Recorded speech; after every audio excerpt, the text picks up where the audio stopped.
right now, good prevails all the time. It doesn't matter how bad you've been. If you turn it around, you're going to win. You will win no matter who you are.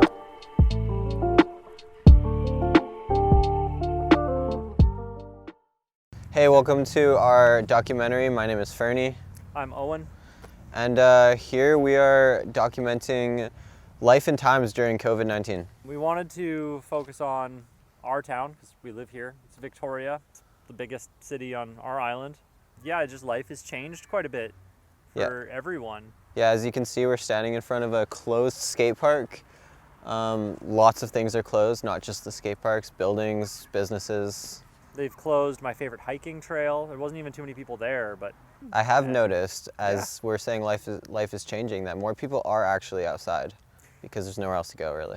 And the main focus of this particular documentary, we are going to be investigating the lives and times of the homeless in Victoria, BC, to see how life has changed for them. If it's better, they're getting more help, or if they're just being completely ignored.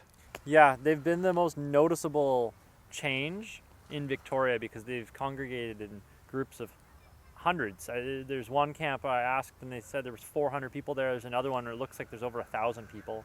Then there's many other little small ones that pop up here and there because they have just different ways of setting up their camps, and they look like culturally they don't want to be in the very large downtown one, or they don't want to be at the one that's very fenced in. It looks almost kind of like an outdoor jail. So follow us as we go investigate these camps and see how life is treating them. We just went to so many stores, and they're all sold out. But guess what? We just found masks. Yeah, apparently these masks were all sold out everywhere. We checked so many places because we wanted to stay safe during this documentary. We got lucky and we found some, so we're doing this safe. I feel like this all looks like shit though. Like, even if I was to throw this into a video. Good. This is how we show where we are. Yeah, I guess. I feel like just trust me on this time. Okay. Even our banter about how this video looks like shit. Yes. You told me about some spray paint. Yeah. What did it say on it? I don't remember. It said something about all the homeless are congregating in Beacon Hill. Okay. Well, I guess we'll go there then. Yeah, let's find the spray paint so we can get the message. On our drive through Victoria, we found the spray paint scrawled on the walls. Striking message, cut out, cut back, cut off, still strong. Beacon Hill Tent City. We're gonna go find out some more info on Tent City. Which one? There's more than there's. Well, they said Beacon Hill Tent City. I haven't seen Beacon Hill Tent City, but I've seen downtown Tent City, which is huge. And then there's the other one closer to the finishing store right across the road from there. And it's super organized. They have clean bathrooms, running water. Again, there's a big, like, it looks more like an event where people are gonna go camping and watch like a music fest, but it's just people living. I want to figure out who wrote that message, why they're writing it, what their motive is. I might do some question asking to see who's doing the spray paint. Detective work. Detective work. Detective work. We're on our way to Beacon Hill Tent City. Here we come. Question asking. Yes, this is day one of the documentary. We're going to be searching for the homeless camps in Beacon Hill. Day one, updates. Stay tuned.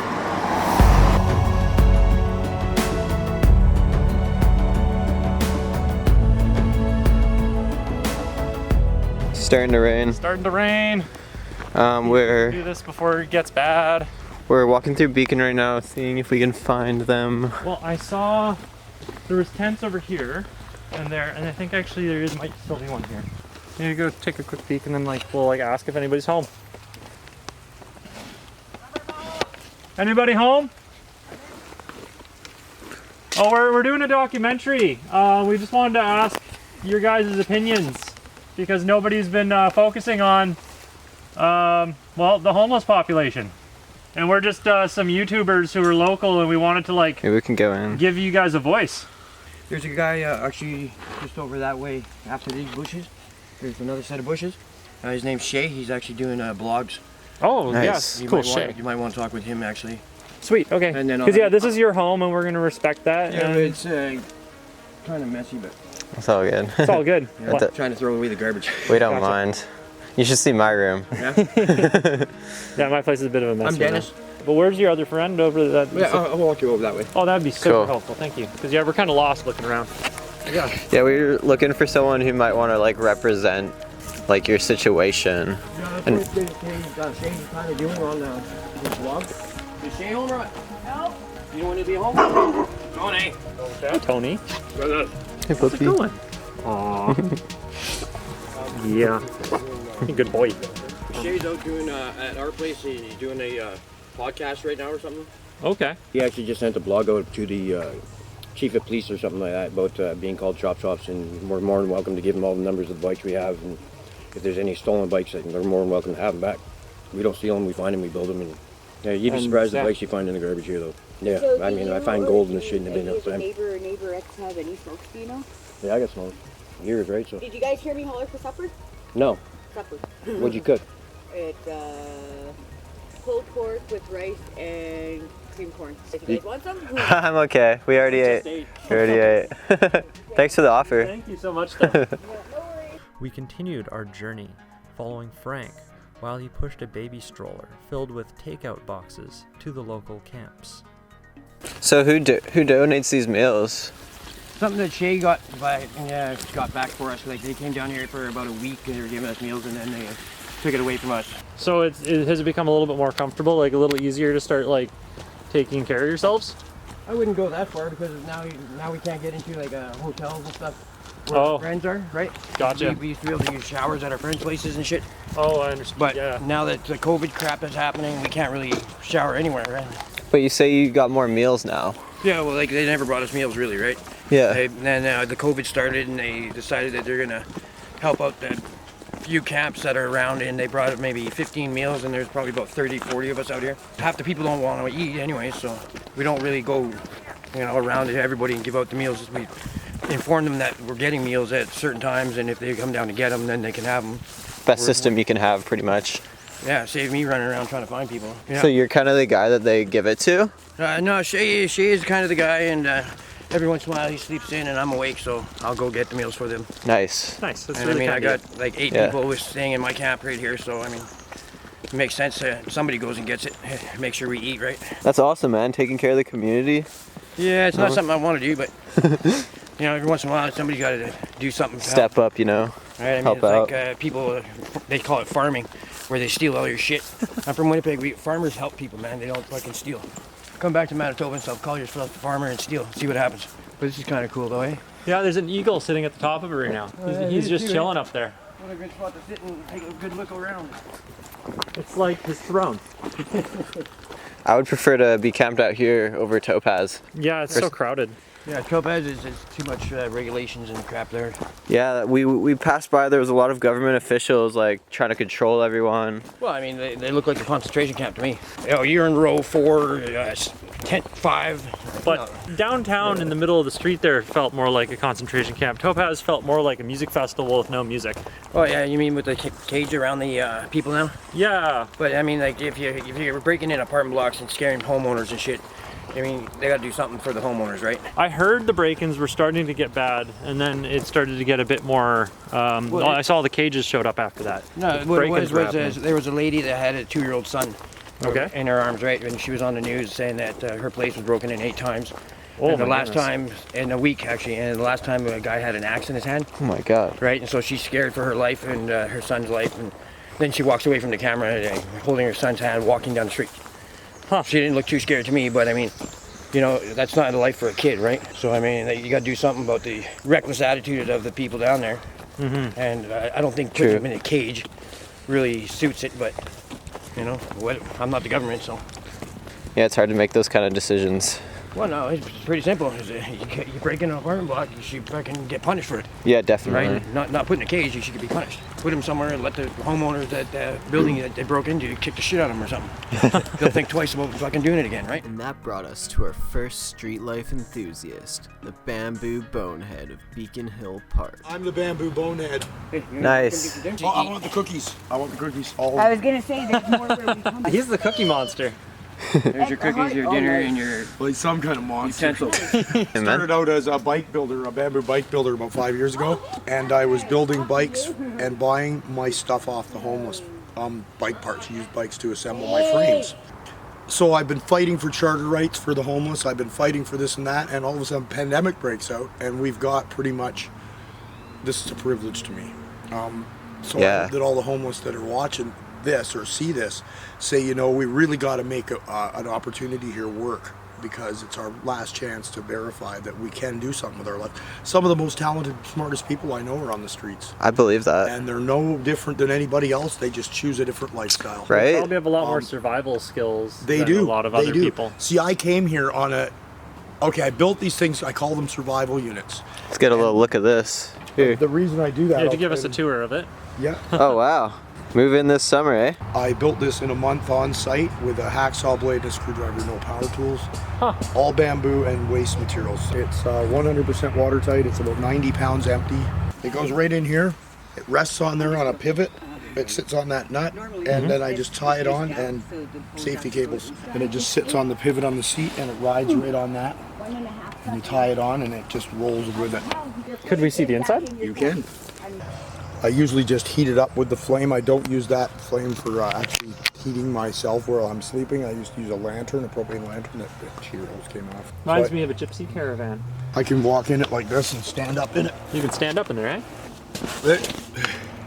Nice. And it's got a sturdy floor. But the back here, where the bedding is, it's got a flexible floor. It's mounted in bamboo and cage, so it's actually springy. So it's a built-in bed. Yeah, basically that's it's a flexible floor. It actually absorbs shit.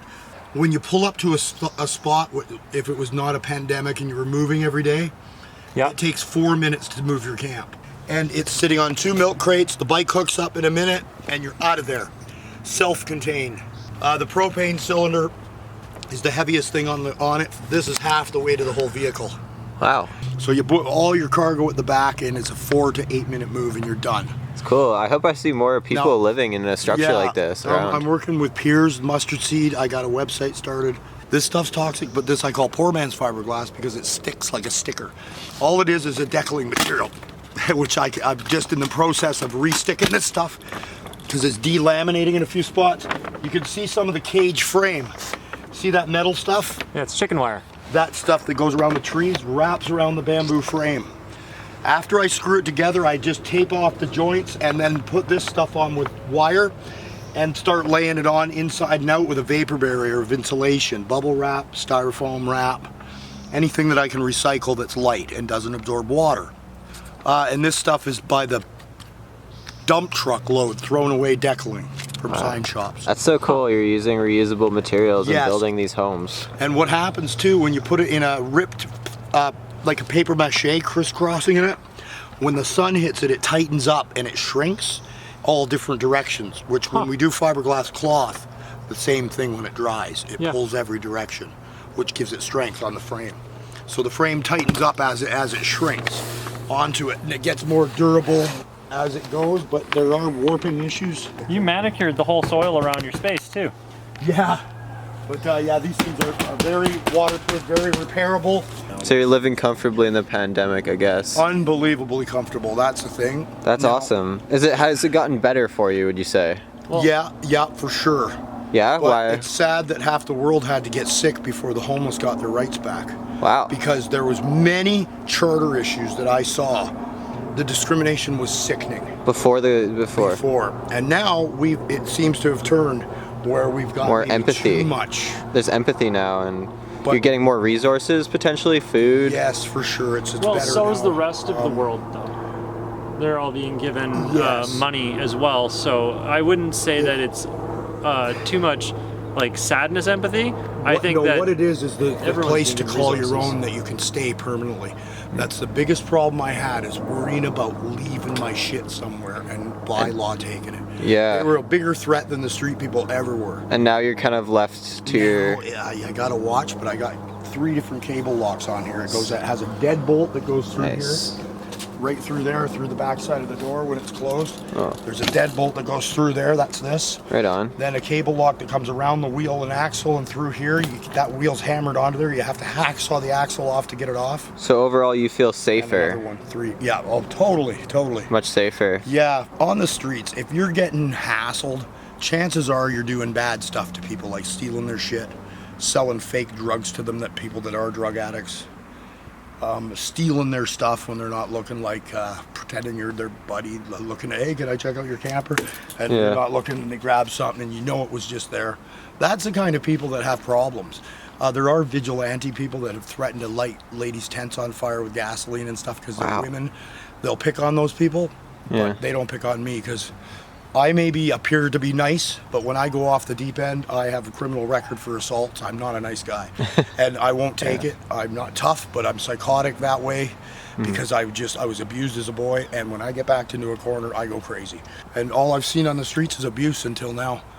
Now we've actually got it made, and if they Nice. don't realize that, there's a lot of them that aren't appreciating this. Yeah. It's the only opportunity I see for anybody to make That's anything of fascinating. themselves. I wanted to off myself a year into homelessness. And I had an angelic experience on a bridge, on the Selkirk Bridge, where 4 people walked up to me and asked me if I would surrender my soul to Jesus Christ. I was about to off myself. I kid you Wow. not. I was sitting there smoking a bowl of meth, drinking, and just going to push myself backwards. Somehow these 4 dudes knew what I was up to. I didn't realize that at the time. They disappeared on the Selkirk Bridge after they prayed for me, and they were out of sight. And you can see 100 feet each direction. So I felt pretty... That sounds like a miracle. Well, it sounds life. like an angelic experience, but it sounds a little far-fetched, but that's what happened. Like I got tingles. Just Shay and me are very Christian-based. We call this defenders of the faith because we believe Yeah, I in saw Christ. that. We Very believe science. in repenting. We believe in unconditional acceptance no matter who you are. It's been hard for me because a lot of guys will, don't talk to that person. He's mental. He'll steal from you. I have an issue right now with a mentally ill person who keeps stealing from me, but I'm going to teach him a lesson in a civil way where I'm going to catch him in the act and say, I've given everything to you. Why do you do this? Please, I forgive you. But there's a lot, to be civil, you have to be civil with people. If you treat people like machines and kids, they're going to act like kids. And that's what I've noticed some of these outreach places do, our place. People run wild, make bad decisions, make arguments, fight. You can't do that. It's unacceptable.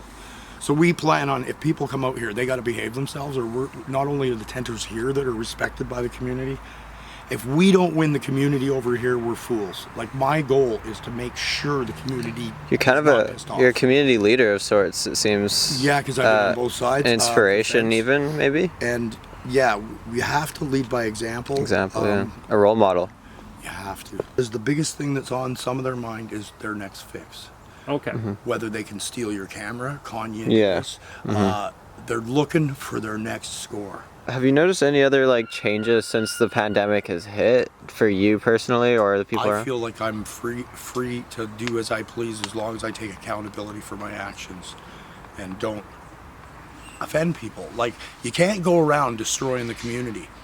And they're mentally ill, they're on drugs, they may not understand, they're stressed out. Yeah, fine, and they leave a big pile of garbage. The way Extinction Rebellion works is we're very outspoken. It's great. If you don't go green, the planet's going to get mean. That's what they Yeah. stand for. Because we're not really wanting a tent city out here, but we do want a camp where it's spread out. We decided to ask the bamboo bonehead about Shay, and this is what he had to tell us. He stands for what's right. Mm-hmm. If you do something wrong here and you're going to affect the community or the campers, he's a big boy. He's a hothead. He's aggressive. Sounds like we But need to talk to him. Every He's the community biggest needs boy on one. the block, and he does the job well. We call him the mayor up there, but he's actually the spokesperson. It's more appropriate. Awesome. And you need a guy like that. You 'Cause do. Every he's a community Christian, needs he one. believes in the right thing, but he also doesn't stand for being walked on.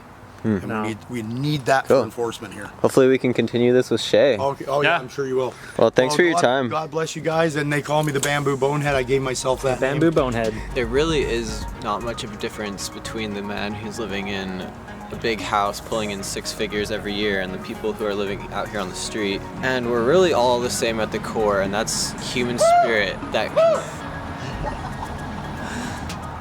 Sorry, someone just yelled. But that's human spirit that actually connects us all together, and we all should be treated equally. There shouldn't be a separation, and us versus them. we need to see each other as brothers and sisters and come together and help each other get the help and the resources we need. And I think that's really important, especially in a time like this when, you know, people are suffering and whatnot. It's really cool to hear the stories of different people, some positive and some negative, but we want to film it all. We want to get the realness of it. So it's been a pretty insightful day. I feel like my eyes have been somewhat open to the situation, and I feel connected to these people. I don't feel any different, you know. I can see myself in their eyes in a different lifetime. So I have empathy, peace, and love.